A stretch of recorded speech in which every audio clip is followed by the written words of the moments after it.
자, 자, 이번 시간에는 저항으로 이루어진 회로를 브레드보드에다 꾸미고 그 브레드보드에서 그 회로의 저항 그리고 전압 그리고 전류 이 세 가지를 디지털 멀티미터로 측정을 해 보도록 하겠습니다. 그래서 여기서 사용할 회로는 여기 두 개가 직렬로 되어 있기 때문에 직렬 회로라고 얘기를 하고, 그 다음에 이거는 R1, R2, R3 저항이 3개가 사용됐습니다. 그래서 이 R2와 R3, 요 R2와 R3가 나란히 되어 있기 때문에 이거는 병렬 회로가 되겠죠. 그래서 병렬 회로고, 요거하고 요거는 또 뭡니까? 직렬이죠. 따라서 이것은 우리가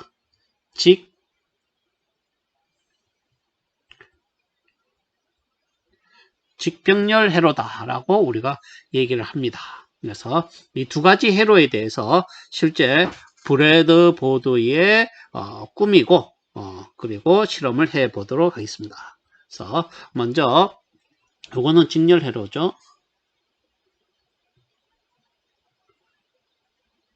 자, 직렬 회로는 그래서 먼저 우리가 실험을 하기 전에 이론적으로 저항과 그리고 전압과 전류가 어떻게 될지를 먼저 확인을 하게 될 겁니다. 그래서 확인을 하고, 그리고 그 결과를 가지고 실제 회로에서도 그렇게 나오는지, 만약에 실제 회로에서 이론에서 내가 구한 것과 같이 나오지 않는다 그러면은 회로가 잘못된 겁니다. 그래서 학생들이 실험을 하면은 이런 질문을 저한테 많이 해요. 어떤 질문을 하냐면 구성을 해놓고 교수님 이게 내가 한 게 맞습니까 틀립니까 라는 그런 질문을 많이 하는데 그런 질문은 맞지 않는 질문이죠. 왜냐, 그 질문을 한다는 얘기는 이론을 안 했다는 얘기죠. 이론적인 결과를 구하지 않았기 때문에 그런 질문이 나오는 겁니다. 그러니까 실험을 할 때 먼저 이론 값을 제가 지금부터 설명을 하겠습니다만 이론 값을 먼저 구하는 겁니다. 이론적으로 구하고 그 구한 결과가 실험에 의해서 나오면은 회로가 제대로 됐고 실험도 제대로 된 거고, 그리고 그렇지 않고 이론에서 구해진 거와 다르게 실험 결과가 나온다 라고 하면은 그거는 회로도 잘못된 거고 회로가 잘못됐으니까 실험 결과가 제대로 안 나왔겠죠. 이제 그런 것을 의미를 하게 된다는 겁니다. 물론 이론으로 예를 들어 1.2V가 나왔어요. 1.2V가 나왔는데 실험을 했더니 1.32V가 나왔다. 이거는 약간의 오차가 있을 수가 있습니다. 그거는 내가 측정 오차가 있을 수도 있고, 그리고 여기에서 사용되는 이러한 저항들이 10%의 오차를 가지고 있는 저항들을 사용하기 때문에 부품의 오차 그리고 측정의 오차가 약간의 거는 존재할 수가 있습니다. 그래서 그거에 의해서 약간 차이 나는 거는 있을 수 있지만은 이론의 관계 1.2V인데 실험을 했더니 3V가 나왔다. 이거는 이제 실험이 이제 잘못됐다라고 얘기를 하게 되는 거죠. 그래서 그런 식으로 실험이 잘 됐습니까 물어보는 것이 아니라 이론을 먼저 충실하게 하고 거기에 바탕에서 실험 결과가 어떻게 나오는가를 측정을 하는 것이 중요한 포인트가 되겠습니다. 그래서 여러분들도 이거 뭐 제대로 됐습니까 교수님 이런 질문을 하는 학생이 없었으면 하는 그런 바람을 가지고 지금부터 이론을 이제 먼저 설명을 하도록 하겠습니다. 자, 여기서 이제 이 직렬 회로 같은 경우에는 저항이 2개가 주어졌죠. 그래서 저항이 2개가 주어질 수도 있고 3개가 주어질 수도 있고 4개가 주어질 수도 있는데 이와 같이 저항이 복잡해지게 되면은 회로 구성하는 게 복잡하다는 거죠. 따라서 이와 같이 어떤 복잡한 회로가 주어지면은 이거를 간단하게 건전지 하나 그리고 저항 하나로 일단 회로를 이제 바꾸는 겁니다. 자, 이 저항 하나로 이제 바꾸면은 이제 간단해지겠죠. 여기에 전류 I가 흐른다라고 이제 가정을 하자는 겁니다. 자, 그러면은 먼저 이 두 개의 저항을 합치는 저항 R은 R1 더하기 R2가 되는데, 자, 이 저항은 어떻게 되느냐 하면은 이건 직렬이죠. 직렬이기 때문에 그대로 R1과 R2를 더하기를 하면 됩니다. 따라서 680 더하기 390 하면은 얼마죠? 이거는 1070이 되겠죠. 1070. 자, 1070이 이제 나왔습니다. 저항은. 자, 그러면은 그 다음에 요 저항값이 구해졌죠. 그러면은 뭡니까? 여기 24V의 전압이 있고 따라서 전압 알고 저항 알죠? 그걸 뭘 알 수가 있습니까? 바로 I를 알 수가 있다는 거죠. 전류를. 따라서 여기서 우리가 R을 구한다면은 전류는 오음의 법칙에는 V는 IR이라고 우리가 배웠습니다. 따라서 이 식을 I에 대해서 전개하게 되면은 I는 R분의 V죠. 따라서 여기서 R분의 V인데, 자, 여기서 R, 우리가 구한 건 얼마야? 1070을 구했습니다. 그 다음에 V는 여기에 얼마? 24V를 주어진다는 거죠. 자, 이와 같이 하게 되면은, 자, 1024 나누기 1070을 하면은 0.022 뭐 41 뭐 용도까지 하겠습니다. 2241이라고 하는 전류가 이제 나오게 되는 겁니다. 자, 이것은 우리가 전류는 일반적으로 미리암페어로 표현하기 때문에 미리암페어로 하기 위해서는 여기서 이제 1000을 곱하면 되죠. 미리암페어는. 따라서 얘는 22.41 미리암페어라고 하는 전류가 나오게 되는 겁니다. 저항은 1070 오음이 되겠죠. 자, 이렇게 나오게 되는 겁니다. 따라서 우리가 그러면 여기서 이제 구해야 될 게 이 R1에 걸리는 전압과 R2에 걸리는 전압을 우리가 구해야 되겠습니다. 그래서 구하는 방법은 먼저 V1은 자, V는 IR이죠. 따라서 우리가 전류 구한 게 22.41 mA V는 IR이니까 요게 I가 되겠죠. 요거 곱하기 R은 여기서 600, 여기 R1은 680이 되겠죠. 그러니까 이것은 이제, I 곱하기 R1이 되는 거죠. 자, 이것을 계산을 하면은 어떻게 될까요? 했더니 15.24, 소점 두째 짜리까지만 하도록 하겠습니다. 이렇게 나왔다는 겁니다. 자, 그러면은 V2는 어떻게 될까? V2는 I 곱하기 R2가 되겠죠. 그러면은, 자, 여기서 390, 그러니까 이거는 뭐 22.41 mA 곱하기 395옴 하면 되는데, 이렇게 하면은 어떻게 될까요? 자, 이렇게 하면은 결과가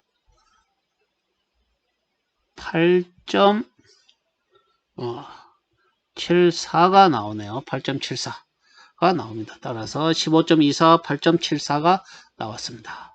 자, 여기서 우리가 한 가지 킬오프 전압의 법칙이 뭐 있죠? 킬오프 전압 법칙은 공급되는 전압과 그리고 여기 회로 내에 소모되는 전압의 합은 같다 라는 거죠. 따라서 뭐는 24V는 얼마? 15.24 더하기 8.74 하게 되면 어떻게 되나요? 거의 23.98이 나오네요. 이렇게 하니까 23.98. 뭐 이거는 우리가 전류의 오차와 전압의 소점 이하 버린 거에 의하면 거의 24V와 같이 나온다는 걸 볼 수가 있습니다. 따라서 이렇게 함으로써 킬오프의 전압의 법칙까지 우리가 확인을 할 수가 있었습니다.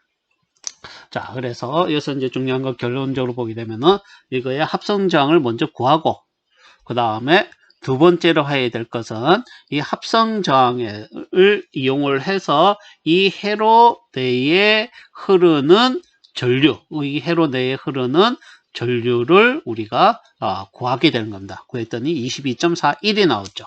그러면은 그 다음에는 각 저항에 걸리는 전압을 오음의 법칙을 이용을 해서 우리가 이와 같이 해서 구하게 되는 겁니다. 이렇게 구함으로써 자, 여기서 구한 값은 합성저항 값은 1070 그리고 전류는 22.41 그리고 V1은 15.24 V2는 8.74라는 값이 나왔습니다. 자, 요 값을 여러분들이 잘 기억을 해 두십시오. 그래서 요 값을 가지고 나중에 이 회로를 실험을 하게 되면은 거기서 우리가 여러분들이 실험 결과를 얻어볼 수가 있게 되겠죠. 그래서 오늘 실험은 나중에 저 시간 내서 할 수 있도록 하겠습니다.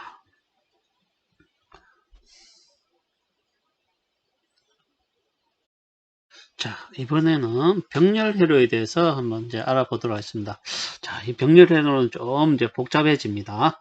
이제 왜 그러냐 하면은 바로 병렬 저항을 이제 구하는 방법. 그러니까 직렬 같은 경우에는 단순히 저항을 하나로 그러니까 더하기만 하면 됐는데 지금 이거 같은 경우에는 이제 저 과정을 우리가 거쳐야 되는 거죠. R1하고 그 다음에 이 R1하고는 그냥 더하기를 하면 되지만 R2하고 R3하고는 병렬로 되어 있다는 얘기입니다. 따라서 R2와 R3가 병렬로 되어 있을 때 합성저항 구하는 방법은 자 R2하고 R3가 병렬로 되어 있을 때 이때 합성저항 구하는 방법은 어떻게 되죠? 자 우리가 앞에서 배웠죠? 어떻게 됩니까? R2 더하기 R3분의 R2 곱하기 R3가 되는 겁니다.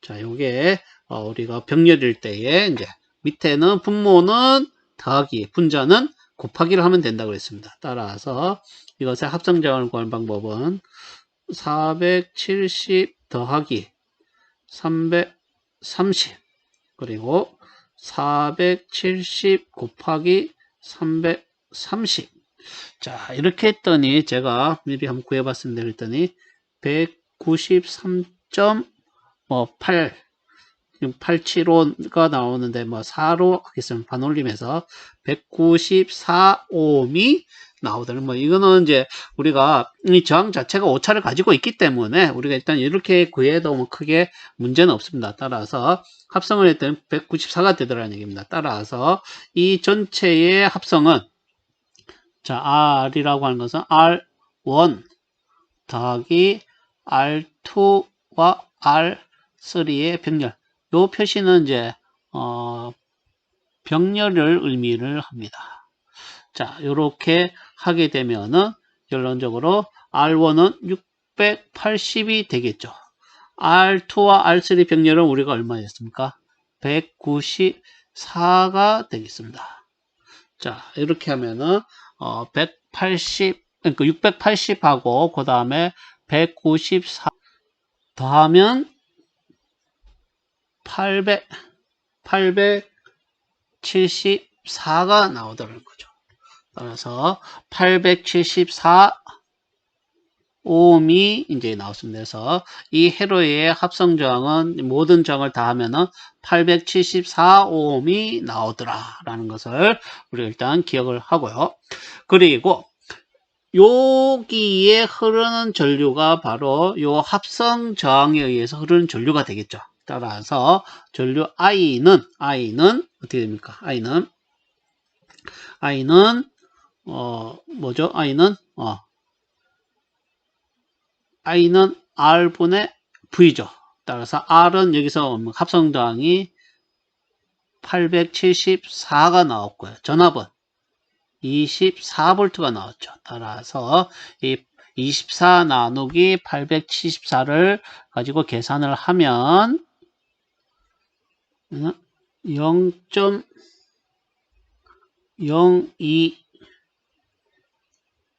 0.02745가 나옵니다. 2745. 따라서 이거는 27.45 mA가 되겠죠. 따라서 27.45 mA가 요 전류가 이제 나왔습니다. 자, 이 전류가 나왔으면은 그 다음에 자, 요 V1하고 자, V1하고 그 다음에 V2, V3를 구해 보도록 하겠습니다.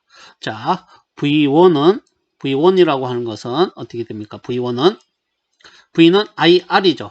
I가 27.48 mA가 됐고요. V는 좀 치우고 왔죠. 자, 진짜 내려.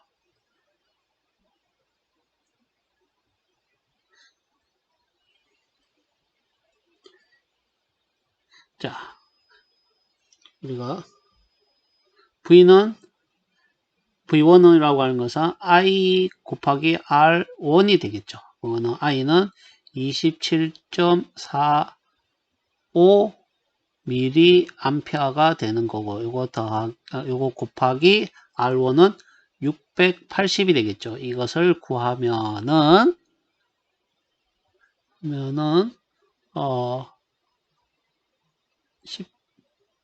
18.67이 나왔습니다. 자, 그러면은 V2는 어떻게 될까요? V2는 어떻게 구하냐면은 키로프 전압의 법칙에 의해서 요 부분 전압 V2하고 V3는 어떻을까요? 점이 어때요? 같죠? 따라서 V2와 V3는 같습니다. 자, 그리고 우리가 앞에서 했던 키로프 전압의 법칙, 공급하는 전압하고 내부의 전압의 합은 같다죠. 따라서 얘는 어떻게 돼야 되냐면은 V2와 V3는 결론적으로 24V 빼기 18.67 이걸 빼면은 V2하고 V3가 되게 된다는 겁니다. 그래서 요 값을 구하면은 우리가 어떻게 되죠? 그 값을 구하면은 24 빼기 18.67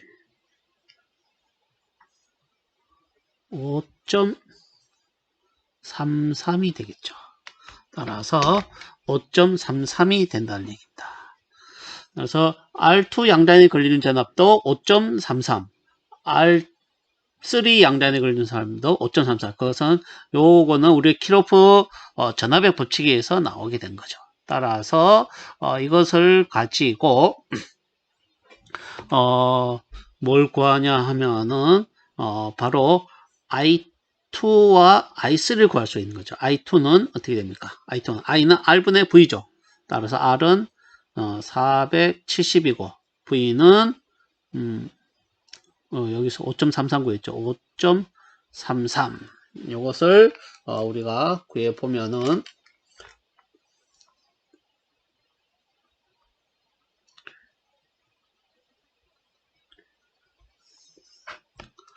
이렇게 했더니 0.1134가 나옵니다. 따라서 이거는 11.34 mA가 이제 되는 거죠. 자, 11.34 mA가 이제 되겠습니다. 자, 그러면은 그 다음에 I3도 같은 방법을 구해야 될까요? 그럴 필요가 없죠. 왜? 키로프 전류의 법칙은 들어가는 전류와 여기로 나가는 전류와 여기로 나가는 전류 합은 같다. 즉 I1은 I2 더하기 I3라고 하는 겁니다. 따라서 우리가 I1은 요거는 여기서 구했죠. 따라서 27.45라고 하는 것은 11.34 빼기 X가 되겠죠. 따라서 X는 27.45 빼기 11.34 이렇게 하면 되겠습니다. 따라서 요 값은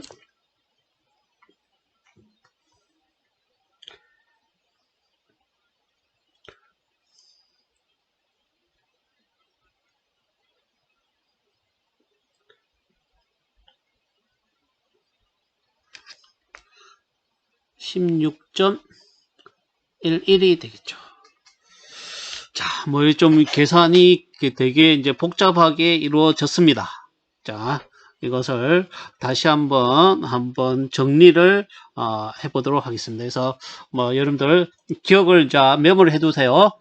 저 합성장은 874 그리고 요 전류 I1은 27.45 그리고 V1은 18.67 그리고 V2는 5.33 I2는 11.34 그리고 I3는 16.11 이라고 하는 값이 나왔습니다. 그래서 실제 여러분들이 실험을 했을 때 이와 유사한 값이 나와야지 정상이 되겠죠. 이 값과 유사하게 나오지 않는다 그러면은 뭔가 문제가 있게 되는 겁니다.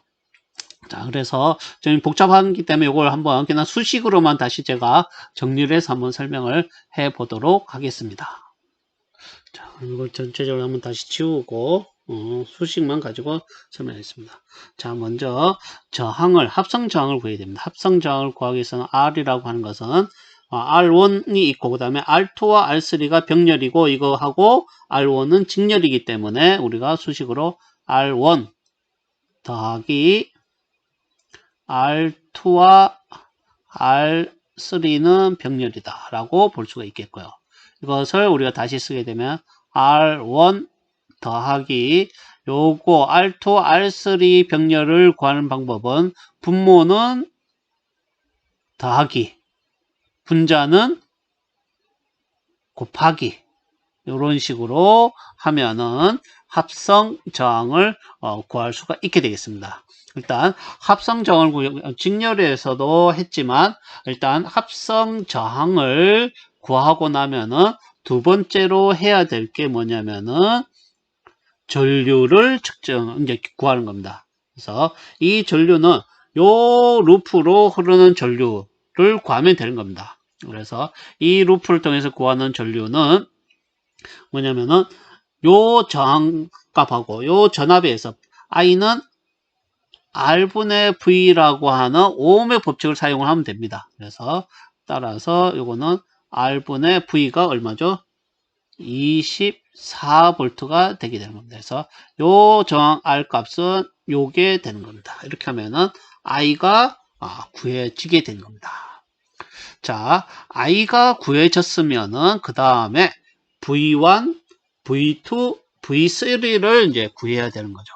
자, 그러면은 자, 먼저 V1이라고 하는 것은 오음의 법칙, V는 I, R이죠. 따라서 요 R1을 통해서 R1 양단의 전압은 R1을 통해서 흐르는 전류인 I1과 그리고 여기 I1이 되겠죠. I1과 전압 680이 되는 겁니다. 따라서 I1 곱하기 680옴을 하게 되면은 이 V1이 구해지는 거고요. 자, 그 다음에 V2를 구하기 위해서는 475옴과 335옴이 이게 병렬로 되어 있기 때문에 저항을 그대로 사용할 수가 없습니다. 자, 그래서 그러면 어떻게 해야 되냐? 여기서 우리가 알 수 있는 것은 요 V2 전압하고 V3 전압은 어떻습니까? 위치가 같죠? 따라서 V2와 V3는 어떻다? 같다라는 얘기입니다. V2와 V3는 같은데, 자, V2와 V3는 이제 같은데, 그럼 V2를 구하든 V3를 구하든 이 점의 전압을 구해야 되는데, 이 점의 전압을 구하는 방법은 키로프의 전압의 법칙. 전압의 법칙은 뭐냐면은, 키로프의 전압의 법칙은 공급되는 전압은 24V죠. 요거하고, 회로 내의 전압의 합은 같다. 그래서 요 회로 내의 전압은 V1과 V2로 볼 수가 있겠죠. 여기와 여기 전압, 그리고 여기하고 여기 전압 두 가지로 볼 수가 있기 때문에 V1 더하기 V2로 볼 수가 있다는 겁니다. 따라서 V2라고 하는 것은 뭐 24V 마이너스 V1이 된다는 거예요. V1을 위에서 구했죠? 따라서 V2가 구해지고 이렇게 구해지면은 V3는 그냥 V2 하면 되겠죠. 자, 이렇게 하면은 우리가 구해 줄 수가 있겠고, 그 다음에 I2를 구하기 위해서 I2와 I3를 이제 구해야 되겠습니다. 그래서 I2는 어떻게 됩니까? 자, I2는 요 R2 저항을 통해서 흐르는 전류죠. 따라서 흐르는 전류는 I는 R분의 V, R2분의 뭡니까? V2가 되는 거죠. 그럼 I2가 구해지죠. 그 다음에 I3는 이거는 R3분의 뭐 V3 하면은 구해지겠죠. 자, 이렇게 하게 되면은 우리가 저항 I1, V1, V2, V3, I2, I3. 그래서 모든 값을 이와 같이 이제 구할 수가 있었습니다.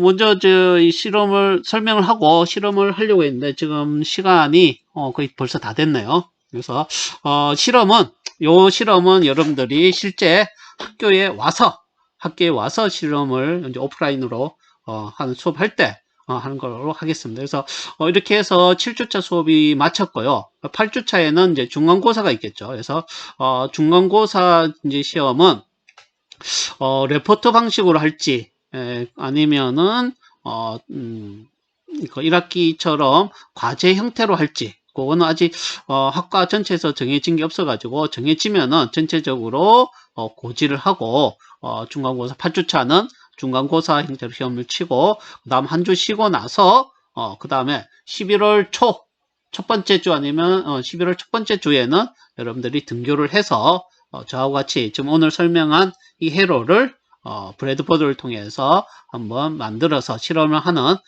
것을 하고 그 이후에는 실제 만능기판의 산업기사용 시험을 준비하는 그런 형태로 오프라인 때는 진행을 하도록 하겠습니다. 그래서 온라인 수업은 이걸로 이제 끝나고 그 다음부터 오프라인 수업으로 이제 넘어갈 것 같은데요. 그래서 어쨌든 지금까지 제가 설명한 내용을 한 번 더 여러분들 시간이 나면은 한 번 더 보면은 봐야지 이해가 갈 겁니다. 그리고 나중에 오프라인 수업을 할 때도 이 내용을 가지고 그대로 하기 때문에 한 번 더 틈나는 대로 이 영상을 한 번 더 보면은 좋겠습니다. 그래서 이상으로 일단 수업 마치고 여러분들 나중에 학교에서 보면서 오프라인으로 수업을 진행을 하도록 하겠습니다. 수고하셨습니다.